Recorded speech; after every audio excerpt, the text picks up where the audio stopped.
what's up guys, welcome back to another video. This is a reaction to The American Dream Isn't Dead, You Just Can't Afford It. And I mean, I guess this is a video going into how you can live the dream.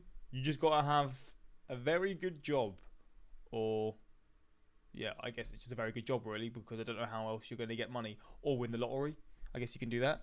But yeah, I've not seen this channel before, not reacted to this channel before, but I saw this video and I thought, yep, I'm going to check this out, because, I mean, I do a lot of reactions to, like, inflation and just how the prices of things are more expensive and how life's so much harder and all this sort of stuff, but maybe this would actually, like, give it more substance and, like, understanding as to how it really does affect people, because I know some people think maybe, I mean, I don't actually know if that's true, but maybe some people feel like time before was a lot harder and now it's easier for people, but I do feel like life's very expensive. I think we can all agree on that. But we're going to check this out. Links are also in the description to my Patreon, where you can see reactions that I can't post to YouTube.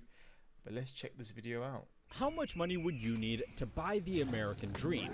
Not how much would you need to make in order to afford the repayments on the American dream.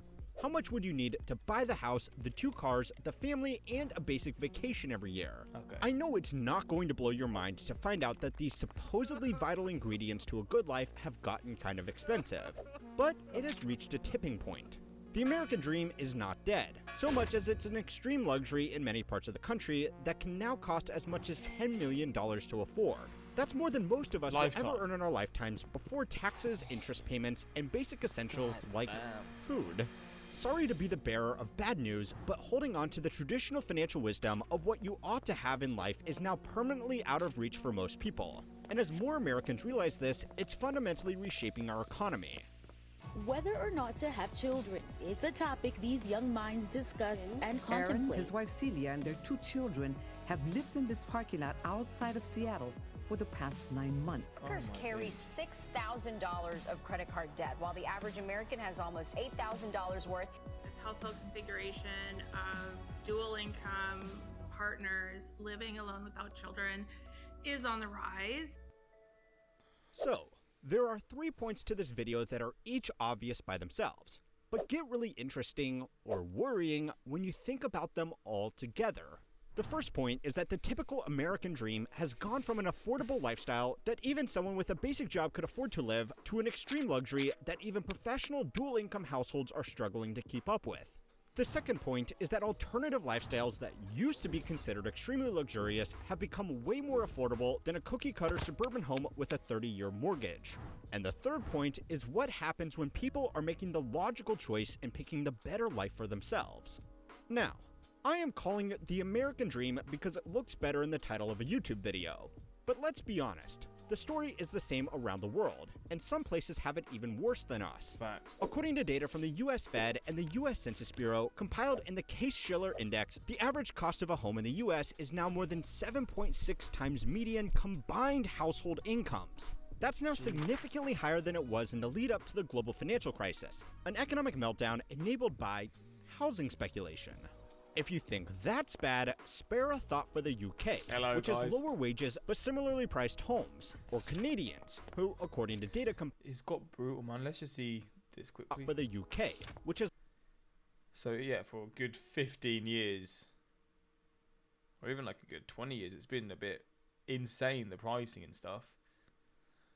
But yeah, it's rough. Lower wages but similarly priced homes, or Canadians, who, according to data compiled by Financial Samurai, have on average 10% less disposable income but live in houses 75% more expensive. New mortgage rates are also at the highest point they have been since the year 2000, when home prices were only 4 times household income. The average person, even if they have a full-time working partner, cannot reasonably afford to purchase an average home at current prices with current interest rates without paying more than half of their before-tax income in interest. That's before principal repayments on the loan, and before income tax. In reality, the average bank wouldn't even write this mortgage because it would be financially irresponsible. Now, housing is expensive. You don't need me to tell you that. But every other part of the American dream has somehow become even more expensive. The cost of a car, a basic college degree, insurance, and medical care have all outpaced inflation, which is also at decade highs. The only way to keep up with these prices is to be benefiting from them. Every chart related to your personal finances is up and to the left. But investment asset classes are up even more. The average house is now earning more than the average American in capital gains that are taxed more favorably, and the stock market continues to break new records. Adjusted for inflation, household incomes have increased by 20% since 2005, but the Nasdaq is up by 340%. People who have had time to amass assets or children who are lucky enough to open an account with the First National Bank of mommy and daddy are the only people left who can afford the trappings God damn it, I'm so jealous. Getting an easy ride in life, man. of the middle class. But this isn't yet another video telling you how financially f***ed you are. I actually have good news, which is that more young Americans than ever are opting out of the American dream, as the price to buy a rundown family home can buy them a much better lifestyle by just rejecting traditions. So it's time to learn how money works to find out why it might be time to let go of the American dream. Okay. This week's video was sponsored by our newsletter, Secure in the bag, get that money, man. Get that shmoney. All Others, so much that it has become a status symbol even though it's technically bribe. There's one expense that has grown faster than all others, so much that it has become a status symbol even though it's technically free, and that's having children. According to data from the Bureau of Labor Statistics, the inflation-adjusted cost of raising a child has increased by more than 50% since 2000, and some of the biggest expenses are now 250% of what they were 24 years ago. This data was collected for husband and wife families, so it averages out the cost of one partner needing to take time off work to look after children. The reason this is happening is because less people are having children. Young working professionals earn too much to be eligible for most child subsidies, but too little to really afford to raise children. The only people that can afford to have children are very wealthy people who don't care about spending thousands of dollars a year on the best preschools and paraphernalia for their child. This means that only expensive, high-end services catering to the children of affluent families can count on a reliable stream of business, so the expensive options are the only ones that last in the market. There is also a large group of people with lower incomes that still have a lot of children, but according to the US Census Bureau, that's partially why America has higher rates of child poverty than elder poverty. A study by the Tax Foundation found that married couples with children were the fastest shrinking group in middle-income percentiles because people couldn't afford to raise children. The Tax Foundation is a think tank that lobbies for lower taxes and lower government spending, so they might have an agenda with this report. But the numbers don't lie. People want to have children, they just can't afford to. Because even though it was something that people just assumed they were going to do in previous generations, it became one of the most expensive luxuries in our modern world. That is very depressing, isn't it? That you just can't financially support that. When it's weird, right? Because obviously countries want you to have kids. They want you to basically just have young people to come into the world to then help support the country in future. But people can't afford it, so how is it going to work? Just as everything you need to live a normal life is becoming prohibitively expensive for normal people, previously luxurious alternatives are becoming much cheaper. Remote work has allowed a lot of young people to get a job or sometimes multiple jobs at the same time and then do them from anywhere in the world. Traveling the world full-time or living in a cheap but exotic destination was the reserve of the jet-set class just a few years ago. But now almost anybody can do it while saving more money than they can get in a major city. These so-called digital nomads have gone from a small niche group to a major component of the workforce in less than a decade. A survey conducted by the workforce intelligence firm MBO Partners and published by the Harvard Business Review found that 17.3 million American workers now describe themselves as digital nomads, representing a 150% increase since 2019 alone. In this survey, digital nomads could include anybody from the tech worker sailing around the world, submitting their code once a day via Starlink, to a traveling nurse living out of a van, to someone who simply moved to a more affordable city temporarily to work remotely. In their research, the team for HBR found that the number one reason that people were pursuing this unrooted lifestyle was because they couldn't afford a more typical way of life. And if they were going to be uncomfortable both physically and financially, they would rather be uncomfortable while seeing the world. The sacrifices that you need to make to hit the road are much smaller than they used to be too. Remote jobs are still hard to land, but they are not nearly as hard to find as they used to be. Some people in remote work heavy fields like technology, data, or media creation have even created forums about doing multiple full-time jobs at the same time to make several full-time incomes. Damn. Living in a different country has also become a lot easier.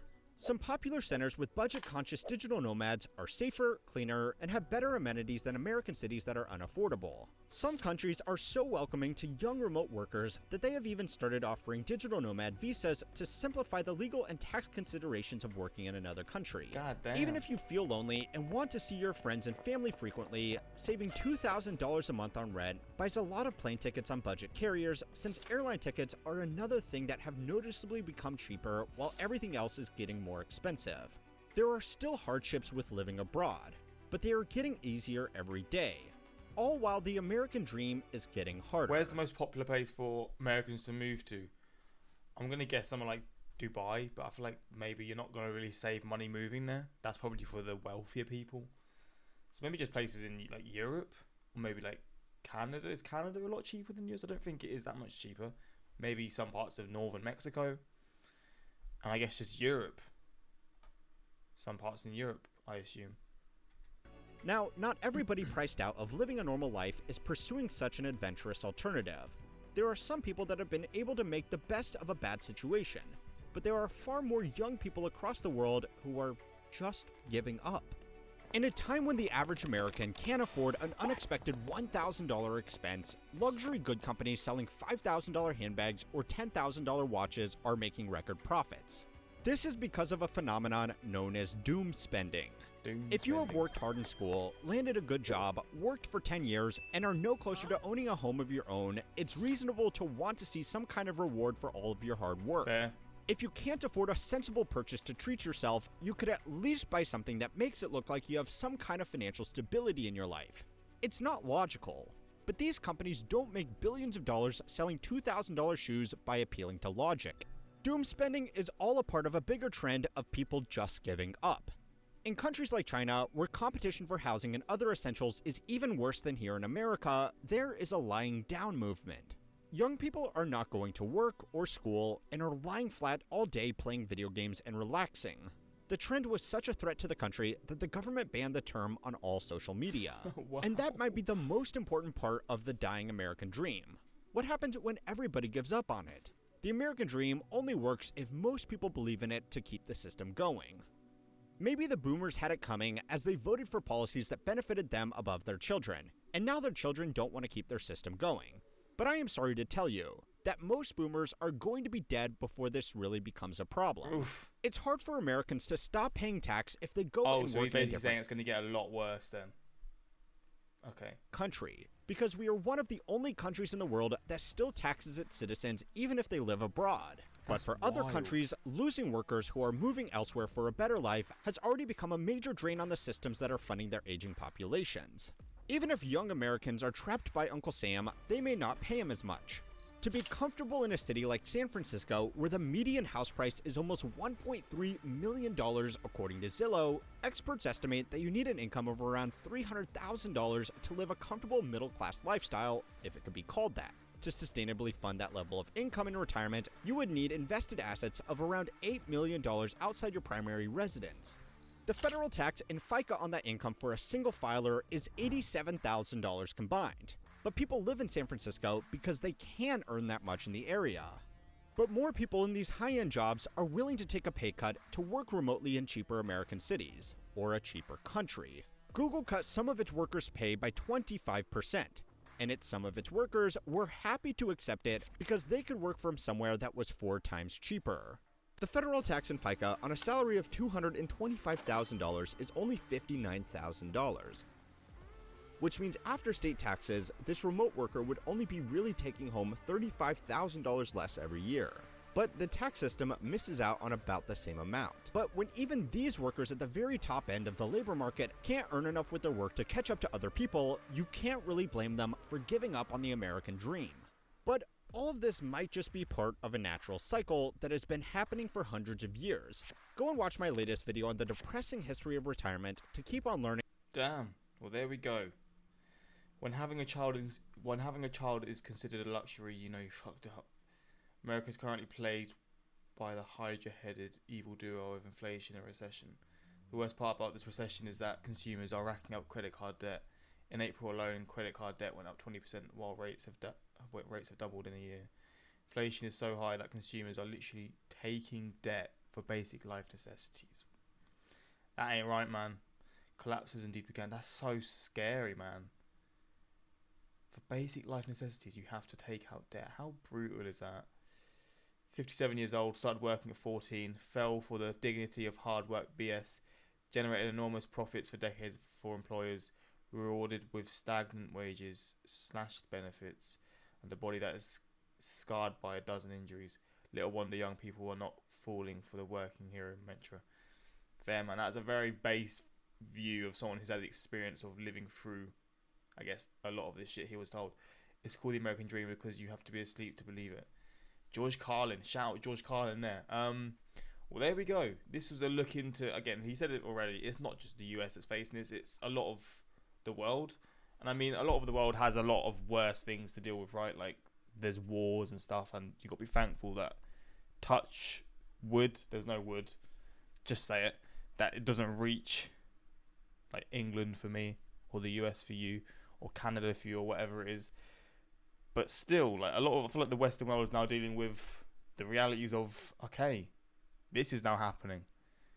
I say the Western world, I mean, I feel like China's had a lot of issues, maybe even worse, with the housing crisis and stuff. But yeah, this is just the harsh realities of the current world. I guess, yeah, that's pretty much it. But let me know your thoughts on this. How are you dealing with this stuff? Do you notice it, or are you someone who's secured in life now, so you're just able to sort of brush this aside and you can just get on by not having to worry about this stuff too much? Or day to day, is it a thing that you struggle to deal with? Because I assume for a lot of you, like it said here, you're going to have to go day by day, being careful of every little thing that you pay for and all these things, just to make sure you can get by. But yeah, let me know your thoughts in the comments, and until next time, like, subscribe, and peace.